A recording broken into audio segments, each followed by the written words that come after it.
Coming up on the This Week in Cougar Baseball Podcast. We would absolutely love to play San Diego State again in the conference tournament. I think anybody in our program would say that. I think both things can be true. I think we can move on for Utah today, but it is okay to still hold that anger because we didn't play our best baseball. You can't be afraid to go hit with 2 strikes. That's been the biggest growth that I've seen in our guys is just their willingness to work at bats, not be afraid to get down in an 0-1 count, raise the pitch count a little bit, and just have that ability to do that and the confidence to do that. I think that's where the growth has been. Alongside the head coach of the Cougars, Nathan Choate, here's Trevor Williams. The Cougars are in Salt Lake City getting ready to take on the Utah Utes. We are getting at the end of this 19-game road trip to open the season. Coach, starting off talking about last weekend for you guys against San Diego State, not the results, win-losses that we want to come out of that season opening weekend in Mountain West play with, but just curious kind of your overall thought on that series and what you feel like you've learned about this team in that first weekend of conference play. It was a pretty heated series. We got one quality start on the mound, Nick's start, and then the 2 other games we didn't get a quality start, and that makes it challenging to win games when you don't get that, and we're working through that and need to fix that, sooner rather than later. But that's just reality. I thought offensively we competed. I thought there was a couple plays we could make. I thought on Saturday when Nick was pitching, there were plays that we did make. But the reality is, the game starts with starting pitching. I think everybody knows that, and so I just need to get better starts, and our guys know that. You guys jumped out to leads in all 3 games. Just to kind of give a summary of the weekend, Friday was a 14-4 loss. There were a couple big innings in there, including a 5-run first for San Diego State that broke it open for them. Saturday, a big bounce back 7-2 win for the Cougars. You guys went up 7-0, as you mentioned. You had a great start from Nick Lewis in that one, pitching into the 7th inning. And then Sunday, a 15-10 loss with the score ballooning late. At one point, it was a game that was 8-3. San Diego State, after a big 6-run second inning, you guys fought back to tie it at 8 before some issues in the bullpen down the stretch. Let's talk about the leads in all 3 games, what you guys did in the approach to start. I thought it was a great sign in all 3 games to come out and throw the first punch, if you will. Yeah, did a good job getting our toes on the line, and we typically have been a better team when we score first. Obviously, was not the case this weekend, but good job getting on the board first. In game 2, you were talking about that start from Nick Lewis, really effective, quality start for you guys. What was he doing so well on Saturday that allowed him to have the best start of the weekend? Yeah, he commanded his fastball. They were really trying to shove balls to right field, and you got to be able to pitch in. And so I thought he obviously did the best job pitching in. Other guys did not do a good job pitching in. To give up as many hits as we did, and not to have anybody hit on a fastball is pretty incredible. We just had the one guy hit on a curveball, the left-handed hitter. And so it wasn't for a lack of trying to go in. We were trying to go in, and we just weren't getting any fastballs in, and we were missing to the wrong side of the plate. And Nick did a good job getting the fastball in. Talking about Griffin and Luke and their starts then, games 1 and game 3, you talk about pitching in being part of the issue. What else maybe caused problems for them in trying to settle in each of those games? Yeah, I mean, that's really, it's about fastball command, right? And being able to command your fastball. And, when things start to go sideways and you get angry and emotional and you try to throw it harder and you're not sticking with your process and breathing and all the things that we talk about, it can flip on you in a hurry and it can spin really quickly. And I think that's what happened. You talked about the emotions a little bit. The series had some tension to it, and I think you mentioned talking to me back on night 1, you felt a little bit of tenseness on your side, something that maybe hadn't been there in some time, and something that kind of surprised you a little bit.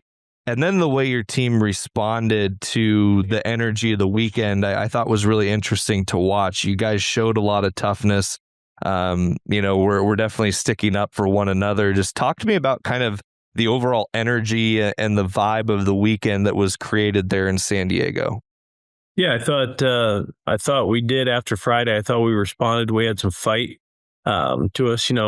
Anybody that knows me and knows our program, obviously we use new age technology and we're adapting as the game grows. But there's some old school values that our program's going to still continue to respect. And, we're going to play the game the right way, and we're going to respect the game. We're going to respect the opponent. And regardless what's happening on the other side, there's a certain way I expect us to represent Washington State University and play the game of baseball. Now, we're never going to be bullied, right? And we're always going to stand up for ourselves. Each program gets to choose how they want to run their program. That's how we run ours. I'm proud of the way that we run ours. But I think you saw maybe two conflicting ideals in how to run a baseball program. In terms of player moments for you guys this weekend, wanted to talk through a few of these. Max Hartman ends up with 3 extra base hits on the weekend, a couple triples, 11 total bases, 5 runs driven in. Just continues to be really solid in this order for you. Yeah, I thought he had a great bounce back weekend. Played well, has a lot of energy, very confident. One of the things about Max is his confidence. I think that's why he doesn't go on long stretches where he struggles. He could have a bad day, bad weekend, and he knows he's a good player and he bounces back pretty quickly. And so I think the players that are very consistent have the most confidence. And I think players that are, have high ups and downs, they struggle with confidence at times. And this game will do that to you for sure.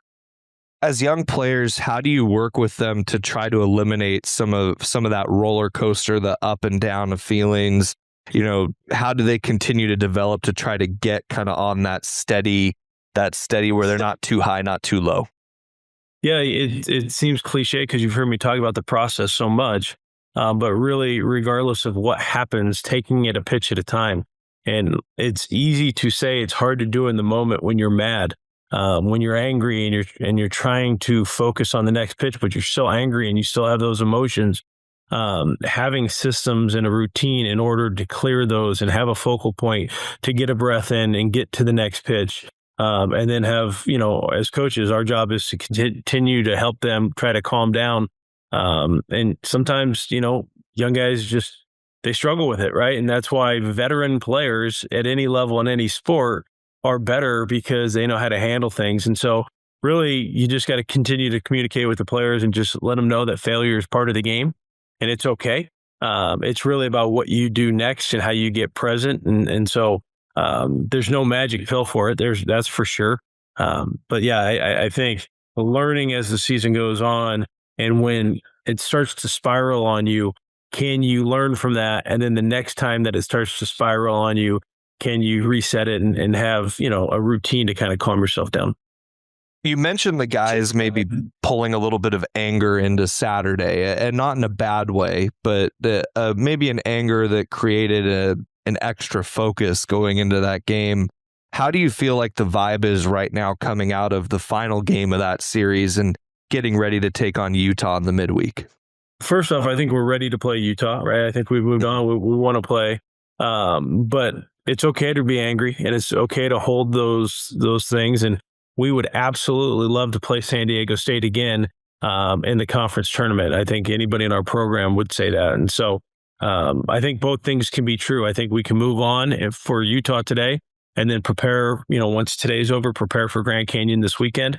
But it is okay to still hold that anger for several reasons because we didn't play our best baseball. And so we're a better baseball team than that. We know that, but hey, they beat us 2 out of 3 that weekend and it is what it is.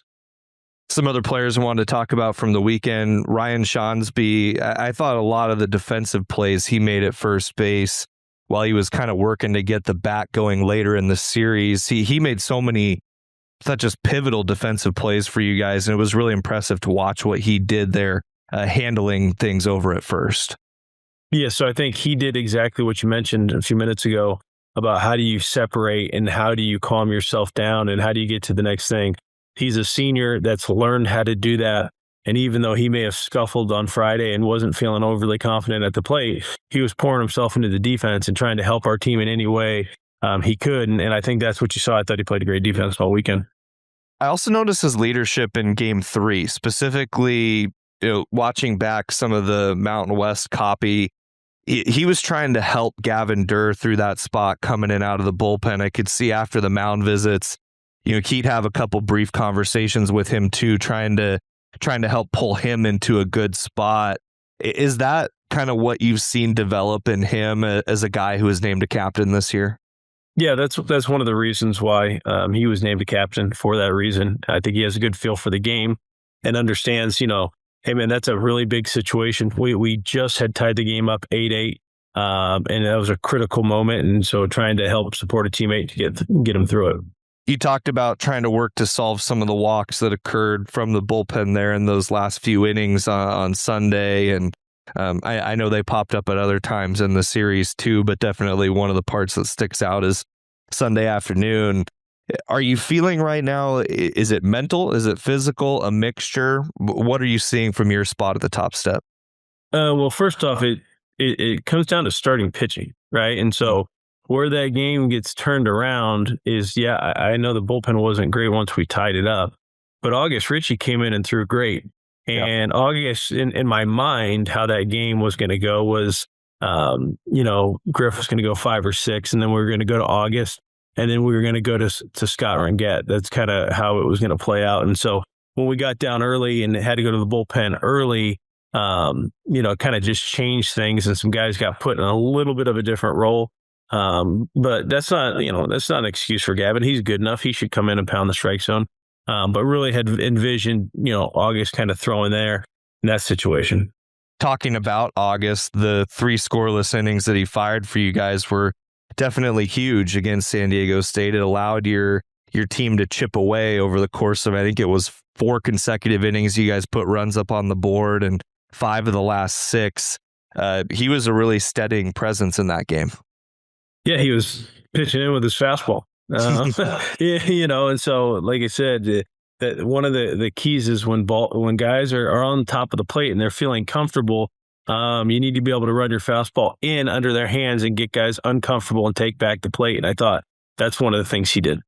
One other guy I wanted to bring up was Matt Priest. First college runs driven in on Saturday. Couple really good swings in Game 2. It'll be a nice segue to take us into a conversation here with Coach Eric Hutting, who works with these Cougar hitters. But he delivered in a couple really big spots for you guys on Saturday. Yeah, I thought a really good job by him being ready to go off the bench and got his opportunity and just kind of ran with it. And so obviously a talented young man, strong, has bat speed. Really good job taking advantage of his opportunity. All right, we're excited to bring in Coach Eric Hutting now, Cougar assistant who works with these hitters. Coach Hutting, thanks for joining the show. It's going to be fun to talk about this Cougar offense. Yeah, Trevor, excited to be on. Thanks for having me. This past weekend, you guys had some good performances from the guys up and down the lineup, and just wanted to get your thoughts on what's happening right now. More than half of the team's extra base hits on the season have come in the last 2 weekends. What's leading in your mind to the increase in these high value hits? Yeah, well, number one, I think, we had a tough schedule early on, going to Alabama, going to Cal Poly, playing against Long Beach and BYU and Texas State. We faced some really good arms, and at times you got to tip your cap to some of the pitchers that we faced. But it's a credit to our guys for just continuing to stay with the process, continuing to believe in themselves, even though the numbers might not, tell the whole story. But I think it just comes with the mindset of their belief in themselves, and just continuing to stay with the process, but also we just talked about our pitch selection, and seeing pitches, getting some information, working some at bats, and then just swinging at the right pitches and taking the balls, right. And figuring out how to get ourselves in good counts, and making sure that we're on time to the fastball. Not being afraid to swing through a changeup or swing through a breaking ball. Just getting ourselves in a good count, being on time for the fastball, and being on time and taking good swings. Where do you feel like you're seeing the most growth right now in this group when you talk about those things that they're starting to do really well? I think it's just it's the willingness to it's the willingness to work at bats. I think is the biggest thing that I've seen with our guys. They're you got to be confident to go up there and take a little bit, right? You can't be afraid to go hit with 2 strikes. And that's been the biggest growth that I've seen in our guys is just their willingness to work at bats, not be afraid to get down in an 0-1 count, raise the pitch count a little bit, and just have that ability to do that and the confidence to do that. I think that's where the growth has been. Coach Choate, what have you noticed about the approach of this team at the plate under Eric's leadership? Yeah, we've obviously gotten better the last couple weekends. Strung together, better at bats, and we've continued to just focus on the process, right? And that's easy concept, difficult to do, but just continuing to try to, like Eric said, pitch selection and make sure we have a good approach. For the Cougs, Max Hartman, Trevor Smith each lead the Mountain West with 3 triples. They went back-to-back in Game 1 of the San Diego State Series in 1 inning. You pair them up with Gavin Roy, and that top third of the lineup is looking really productive for you guys.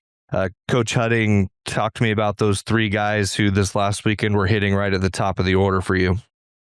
Yeah, I mean, it starts with Trevor Smith right at the top of the lineup. It's pretty impressive, to see a true freshman, get thrown in the fire early on, and really set the tone. I mean, he's everything that you want in a leadoff hitter. His mentality, his ability to see pitches and work some at bats, and share some information with the guys that are hitting behind him.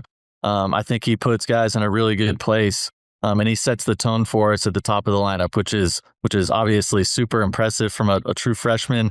And he's pretty fun to watch, and we're lucky to have him in our program. And then Gavin Roy, with some experience, being with us last year, really for him, it's the mentality. It's knowing who he is. It's keeping his approach really simple, finding ways to get on first base, whether it be a dose, a walk, but keeping his approach really simple and just looking to hit a fastball, low and hard to the middle of the field, right? I think that's what he does. And he's done a really good job this year. And then you got Max Hartman, obviously a really fun player to watch. And the best thing about Hartman is he knows who he is, and he's his own best coach, right? I don't have to tell Max Hartman a ton for him to be, successful. I think he's so confident. He believes in himself so much. He's such a good competitor, and he knows what he needs to do up at the plate. And he knows, when he trains, he knows exactly what gets him right. So it's a credit to Hardy. He's fun to watch, and we're also lucky to have him. Out of that group right now, Gavin is leading you guys in batting average at the moment, 365. What's he doing well specifically that's allowing him to be, kind of such a menace to opposing pitchers at the moment? Yeah, I think it starts with his approach and his mentality. I think there were times, in this fall, right, and in the winter, I think, he wanted to hit for a little bit more power, and he maybe was trying to hit for more power, to the pull side, and I think, this spring he's really committed to really who he is, and that's just hitting balls low and to the middle of the field, and letting the ball go where it goes. I think when he gets in trouble is when he gets too big, tries to hit for too much power. So his ability to just stay consistent, hitting at the right pitches, take the balls, and keep it really short and simple to the middle of the field is what has allowed him to be successful. Another guy I wanted to talk to you about was Matt Priest in Game 2 of the series against San Diego State. Comes in a big pinch hit spot, delivers on the first pitch, ends up driving in 3 in that game, gets a double in there as well. His first college runs driven in. What did you see in what he was able to do coming off the bench for you guys in Game 2 like that? Yeah, Matt's always ready to go. I think he's always ready to he's eager to play. Whenever his opportunity comes, I think he's always going to be ready to go out there and compete at a high level. We've always felt throughout the fall and through the winter that his ability to see left-handed pitching has been really good, and it turned into a good matchup for him when they brought that lefty in. And he just came in ready to hit, ready to swing. And he ended up executing and hitting the ball hard. Coach Choate, we were talking after the third game on Sunday against San Diego State about the comeback that your guys were able to mount in the middle innings in that game. At one point, the Cougs being down 8-3 and just methodically chipped away at it. What did you see in the approach from Coach Hudding's hitters that allowed them to be able to get back into that game and not press in that spot?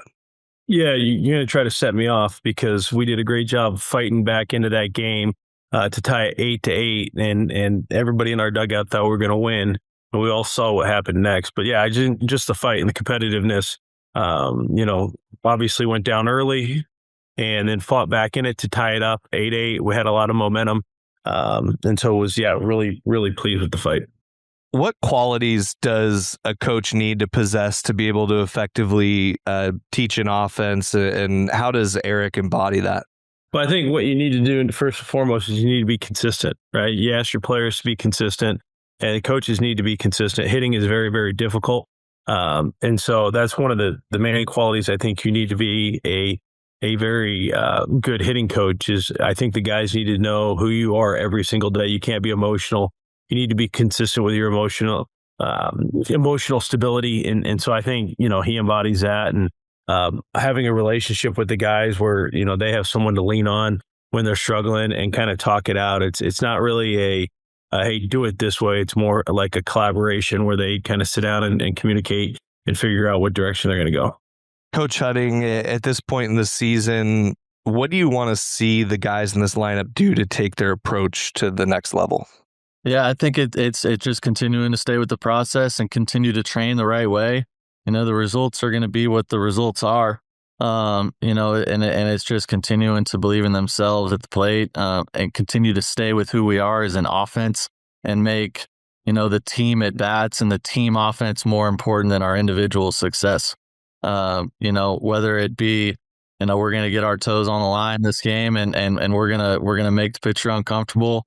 Whether it's, putting down a drag or a push to figure out how to get on base, holding our ground in the box, and taking doses, but I just want to see them continue to fight like they have, whatever the score is, whatever inning it is. I want to see him compete on each pitch throughout the game for however long it takes. For both of you guys to kind of close out this conversation on the hitters coming home this weekend for the first time this year, is there anything that each of you might see change in the numbers on this club because of the way that our home park, Bailey Brayton Field, plays specifically? To me, not really. I'm not as concerned with the numbers. I'm not as concerned with the park. It's more about our mentality. It's more about our fight. And it's more about what can we do, offensively to help our team win. So the numbers I'm not really concerned about. Just want to continue to see our guys fight and scratch and claw and continue to stay true to our identity. Coach Choate, I'm sure you're expecting a lot of the same from this group in following that process and working one pitch at a time. Yeah, it'll be nice to be home. Like I said, was never intended to start 19 games on the road. That's not really what we were looking to do. It was more out of necessity. So I'm just excited to play at our ballpark in front of our fans. All right. Well, we appreciate both of you guys being here today for this conversation on the Cougar hitters, and looking forward to seeing you going forward this week against Utah and then at home against Grand Canyon. Awesome. Thanks, Trevor. Great to talk to Coach Eric Hudding about these Cougar hitters, get some more insight on that side of things for Washington State right now. Coach, we talk about looking forward for this team now, and Utah is up first. So we're releasing this before first pitch with the Utes, and you guys get a midweek contest against them and then home for Grand Canyon this weekend. What does a strong response look like for this team starting with tonight in the midweek? Well, we need to pitch well. I can tell you that, and it's going to be a little bit of a bullpen day. One of the pluses is Brock Blatter is going to start for us tonight. Wow. Brock, it'll be his first outing in our program. He's been here for 2 years. He's fought some injuries. Probably just going to go about an inning, 25, 30 pitches. But nice to get him back in a competitive environment. And then we're going to get some guys out there, try to probably go staff day and just segment it and just give guys an inning and make the task relatively simple. I think it comes down to the attack and the attack with the fastball and the ability to pitch in with the fastball. Getting into Brock a little bit, tell Cougar fans about his story for people who aren't familiar and what will be an exciting day for him today. Yeah, was at Alabama and transferred to USC. Came here 2 falls ago and was throwing well, and he was 95, 96 with an 85-mile-an-hour curveball, and his elbow was bothering him. It had been bothering him a little bit in the spring of the previous year, and got an MRI and needed Tommy John, and then was having some shoulder issues recovering from that, and so it's been a long road for him, and I think a lot of guys would be excited to just see him back out on the mound again. For him, how do you talk to him before this outing in terms of, the mentality going in, because there will be all that emotion and excitement about getting to pitch in a live game for the first time in a while? Yeah, I think it's perspective. I think he's been through enough now that, even if he doesn't pitch well, this stinks compared to what, right? Like, he's been through a lot. And so I think he's just going to enjoy being out there. And like I said, it's going to be on a pitch count. So I think he'll be more excited than anything. I know you were just talking at the end of the conversation with Coach Hutting about, the 19 straight on the road not being necessarily by design, but by necessity. There are 34 teams in college baseball that haven't played a home game yet. You guys are one of them. What are you most looking forward to about getting back home this weekend against Grand Canyon? 34 teams have not played at home. I mean, very interesting. Yeah, I was a little surprised to see that number. I was poking through it last night, and I didn't know. So basically, you're telling me to stop complaining about it, is what you're saying. I got it. I can listen. I think just the comfortability playing in front of our fans, our guys sleeping in their beds.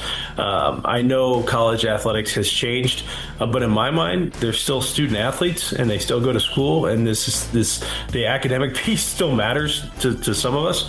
Yeah. And so, those guys being able to go to class, get into their normal routine, play in front of their fans, be in our dugout and all of those things, it'll be nice to be at home. All right, Coach. Well, we're really looking forward to it this week coming up, starting with Utah tonight and then home for 3 this weekend against Grand Canyon. Thanks for the time as always, and great to talk to you here on the podcast this week. Appreciate it. Go Cougs.